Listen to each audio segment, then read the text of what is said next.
Le premier jour de la semaine, Marie-Madeleine courut trouver Simon-Pierre et l'autre disciple, celui que Jésus aimait, et elle leur dit : « On a enlevé le Seigneur de son tombeau, et nous ne savons pas où on l'a déposé. » Pierre partit donc avec l'autre disciple pour se rendre au tombeau. Ils couraient tous les deux ensemble, mais l'autre disciple courut plus vite que Pierre et arriva le premier au tombeau. En se penchant, il s'aperçoit que les linges sont déposés à plat. Cependant, il n'entre pas. Simon-Pierre, qui le suivait, arrive à son tour. Il entre dans le tombeau, il aperçoit les linges posés à plat, ainsi que le suaire qui avait entouré la tête de Jésus, non pas posé avec les linges, mais roulé à part à sa place. C'est alors qu'entra l'autre disciple, lui qui était arrivé le premier au tombeau. Il vit et il crut. Acclamons la parole de Dieu.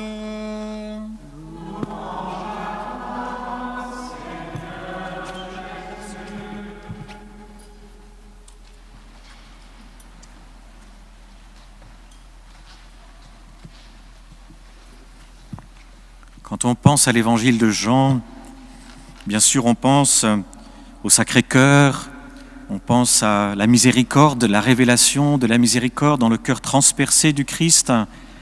On pense aussi à ce mystère de Jean qui reposa sur la poitrine du Seigneur, et bien sûr à cette caractéristique de Jean, le disciple que Jésus aimait.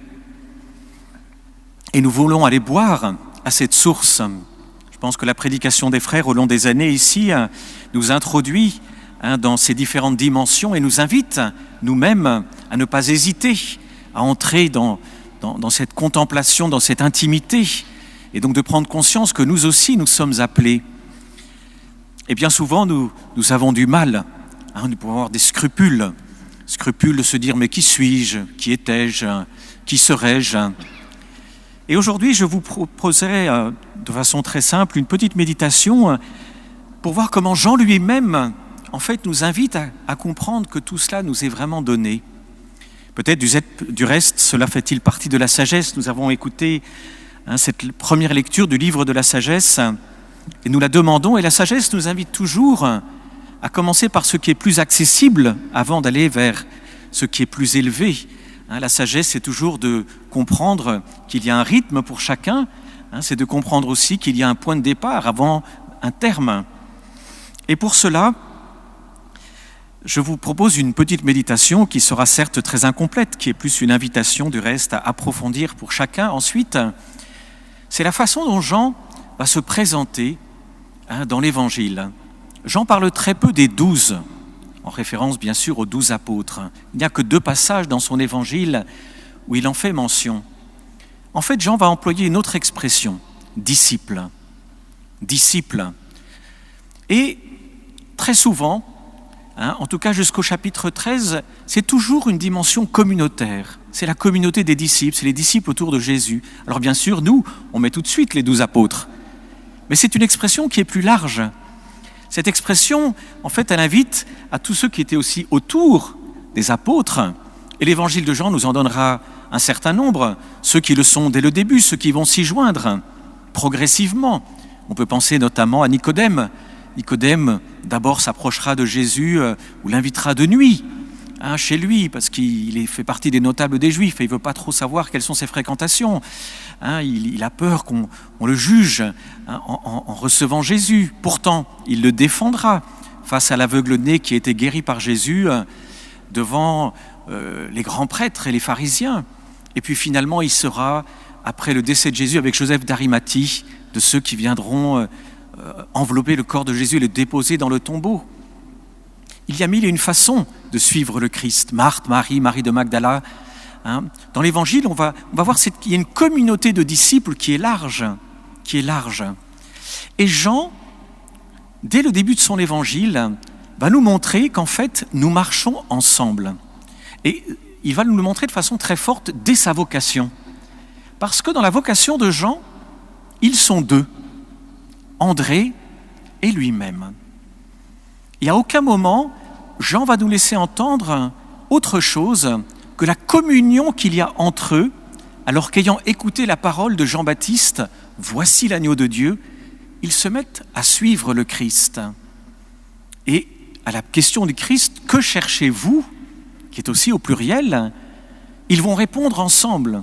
On peut penser du reste qu'André étant plus âgé, selon la coutume, Jean s'est effacé devant lui, mais ce qui est exprimé par André vaut pour les deux. Aussi tout de suite après, l'Évangile va nous dire qu'ils virent, ils allèrent avec Jésus, ils virent là où il était, ils demeuraient. Et ce verbe « demeurer » est très fort dans l'Évangile parce qu'il exprime la communion, il exprime l'intimité, il exprime toute cette vie spirituelle et d'intimité avec le Christ. Ils le vivent ensemble. Ensemble, ils demeurèrent avec Jésus ce jour-là. Ensemble. C'est encore ensemble qu'à Cana, ils vont voir la gloire de Jésus et c'est ensemble encore qu'ils vont croire en lui. Jean aussi, à la purification du temple, nous montre aussi qu'ensemble, ils ne comprennent pas d'abord les paroles du Christ lorsque, aux pharisiens qui s'étonnent du geste du Christ, qui a chassé les vendeurs du temple et qui lui demandent un signe, Jésus répond « Détruisez ce temple et en 3 jours je le rebâtirai ». Et plus tard aussi, nous dit Jean, après la résurrection, ils se rappelèrent les paroles de l'Écriture et ils furent capables à ce moment-là de comprendre. Donc c'est très important de voir que Jean, tout de suite, dès sa vocation, nous montre une dimension ecclésiale, communautaire, familiale. On peut mettre différents mots pour saisir ce fait que nous sommes ensemble avec Jésus, ensemble en train de comprendre ses paroles ou de ne pas les comprendre. Ensemble aussi dans cette conviction que l'Esprit Saint nous conduira ensemble à la vérité tout entière. C'est donc une vie, la vie des croyants, la vie de ses disciples que Jean nous montre. Et c'est à l'intérieur de cette communauté que Jean va nous révéler quelque chose, une intimité. À partir du chapitre 13, donc à partir du grand moment dans l'évangile de Saint Jean, du moment solennel, où on se tourne vers la passion de Jésus, Jean, au cours de la dernière scène, au moment où Pierre, parce qu'il veut savoir qui est ce traître qui va livrer Jésus, se tourne vers Jean, Jean va être désigné comme ce disciple que Jésus aimait. Ce disciple, autrement dit, Jean nous dit, mais c'est en qualité de disciple que quelque chose s'est fait en lui et dans la relation au Christ. Autrement dit, en disant disciple, Jean nous demande de ne pas le regarder lui et de nous demander si nous sommes à la hauteur, si nous serions comme lui, si nous sommes capables, vous voyez, ce que nous faisons spontanément. Quand on entend parler des choses que Dieu veut nous donner, notre premier réflexe, et quelque part c'est une forme d'orgueil caché, on se regarde et on se dit qu'est-ce que je suis, qu'est-ce que je vaux. Alors que toute l'Écriture, c'est de regarder l'amour de Dieu et de découvrir dans la lumière de l'amour de Dieu qui je suis, dans la lumière du sang du Christ versé pour moi, pour nous, qui nous sommes et qui je suis. Et Jean nous le fait comprendre, puisque celui que Jésus aimait, c'est un disciple. Il ne va pas se nommer comme pour nous inviter nous-mêmes à entrer dans ce mouvement, à nous dire, mais deviens disciple. Et nous pourrions dire comment? Mais avec d'autres. Prier comment? Mais avec d'autres. La parole de Dieu, mais avec d'autres. Jean nous fait comprendre que c'est une communauté de disciples dans laquelle vont s'approfondir des relations personnelles entre les disciples eux-mêmes. On le voit bien dans son évangile du reste, mais aussi avec Jésus. Autrement dit, quel est le chemin? Devenir disciple. Devenir disciple du Christ. Et le disciple se caractérise dans le sens qu'il incarne ce que les enseignements du Maître dans sa vie. Il n'est pas simplement celui qui écoute de loin. On pourrait reprendre la parabole du semeur, la parole qui est semée de différentes façons, dans différentes terres, et comprendre que nous aussi, nous allons devenir disciples et de plus en plus ensemble. Et Et c'est à l'intérieur de ce être ensemble, vivre ensemble, partager ensemble, chercher ensemble, que prier ensemble, que nous allons être introduits par Jésus lui-même, sous le souffle de l'Esprit Saint, dans cette intimité, de la dernière scène. C'est encore à ce disciple que Jésus aimait, à qui sera remis Marie. Autrement dit, Jean s'efface encore. C'est en qualité de disciple aimé par le Christ, mais en qualité de disciple qu'il la reçoit. Et donc, sans se mettre en avant, il nous invite aussi à nous, dans le même mouvement, à le recevoir comme il l'a fait. Et puis finalement, Jean se présente ainsi à 2 reprises au moment de la résurrection, comme témoin de la résurrection, ce disciple que Jésus aimait. Et donc comme témoin de cette joie du Christ que nous avons que nous avons chanté ensemble dans le psaume, que le Seigneur soit votre joie, homme juste.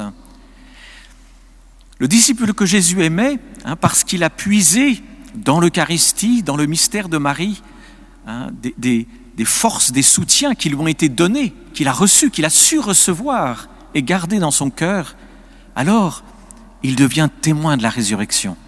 Et il va, comme on le voit dans l'Évangile aujourd'hui, il va même devancer Pierre et les autres disciples.